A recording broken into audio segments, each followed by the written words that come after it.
a happy day, it's a happy night. Welcome to my channel. Please subscribe. Subscribe po. Teresita Standard YouTube, Teresita Standard 7 TikTok, Teresita Standard Reels. Follow po. Hindi ko matiis na malakay sa pagluluto ko, kaya ito papakita sa inyo ang niluluto ko. Yan na po yung kalabasa. At yan po, nagigisa na po ako ng bawang, sibuyas, giniling para po yan sa ating kalabasa at talong. Okay po, lalagyan ko siya ng inihaw na isda. Binuhos ko na lang po yung mga malilit na kamatis na yan. Lalapirutin ko na lang sila pag malambot na. Ayan po, nalapirot ko na yung mga kamatis. Hindi sila umubra sa akin. Tataktakan po natin siya ng patis. Yan po ang aking pampalasa. Ayan. Konti lang po. Baka umalat. Lagyan po natin siya ng tubig. Ayan. Yan na po natin lulutuin ngayon yung ating kalabasa at saka talong. Ang gagawin ko, pipitasin ko po yung dahon ng kamote ko dun sa likod para may dahon din siya. Yan po yung ating kalabasa seeds na papa-challenge natin. Ito po ng aking dahon ng kamote dito, pipitasin ko na. Sasama ko na dun sa ating nilulutong kalabasa at talong na galing din sa tanim natin. Sige po, pipitasin ko muna. Ayan po yung ating dahon ng kamote. Kapipitas ko lang po sa mga tanim ko. Standby lang siya dyan. Lulutuin ko muna itong talong at saka itong kalabasa. Lalagay ko na po itong ating kalabasa. Hindi ko alam kung alin ang mabilis lumambot, kalabasa ba o yung talong. Pero unahin ko na po itong ating kalabasa. Malambot-lambot na po yung ating kalabasa. Lalagay ko na po itong talong.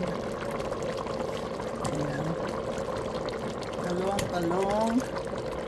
Lumalabo. Lalagay ko lang po yung talong.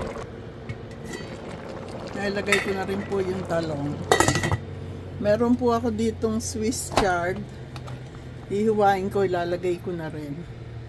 Masustansya din po yan. Healthy. Tsaka yung aking talbos ng kamote. Kapipitas lang. Ito na po yung ating dalawang isda. Isa lang po hihimayin ko. Isasama ko dyan sa ating gulay.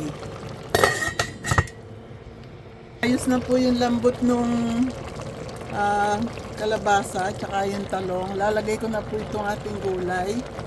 Swiss chard. Parang bulang lang din po yan. Kaya lang, itong ibang gulay na dinadagdag ko ay naiiba.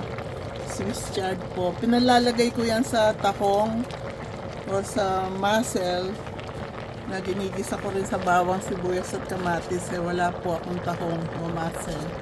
Kaya, ayan po. At tapos hihimayin ko na itong ating isda. Sasama ko na dyan sa ibabaw. Ayun po yung ating talbos ng kamote. Nandiyan natin. Takpan po muna natin. Po yung ating isda na himay ko na. At ilalagay na po natin. Ang ganda po. Yan. Wala pong tinikang isda. Walang tinik dito. Kakain si Ron. Pag natinig siya, sisisihin ako ng todo-todo. Ayan na po yung ating bulang lang o kung ano man ang gusto nyong itawag dyan. Wala po siyang palaya. Kalabasa at talong lang po. At kalabasa at talong nga. Yung tanim ko. Tsaka isda. Nilagyan ko siya ng Swiss chard. At saka yung ating dahon ng kamote. Luto na po siya. May nakita akong tinik. Ayun. Ayan, ang sarap na po niya. Tinikman ko na siya kanina eh. Sarap. Sarap. Medyo matamis-tamis kasi bagong pitas yung kalabasa, saka yung talong. Pero napakasarap po. Patis po ang pinampalasa ko. Patis. Kayo na po mag-adjust ng timpla ayon sa inyong panlasa. Okay po. Pwede nyo lagyan ng magic sarap, kagaya ni Edison. Ayan po, ang sarap-sarap na niya. I-off na po natin. Ayan po, naka-off na. Ang yummy, yummy. Ang sarap-sarap. Natikman ko po. Ayan o, meron na ako sa bowl. Ako ba ang maunahan sa ganyan? Gustong-gusto ko po yung ganyang luto ng gulay. Ganyan po. Yung parang lutong probinsya lang. Probinsyana po kasi ako dati. Lumaki po ako sa bukid. Farmers po kami. Ang sarap po ng niluto kong gulay. Ito yung Swiss chard na sinama ko. Ang init.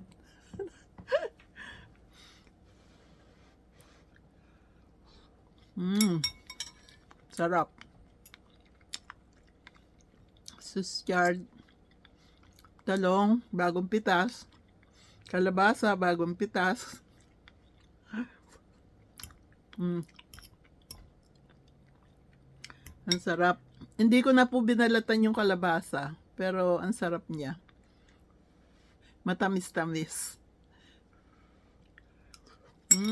Sarap. Happy day, happy night, happy life, happy, peaceful, healthy, and blessed world to all. I love you all. Thank you, thank you. Ito naman po ibang lulutuin ko. Unahin ko yung okoy. Happy day po.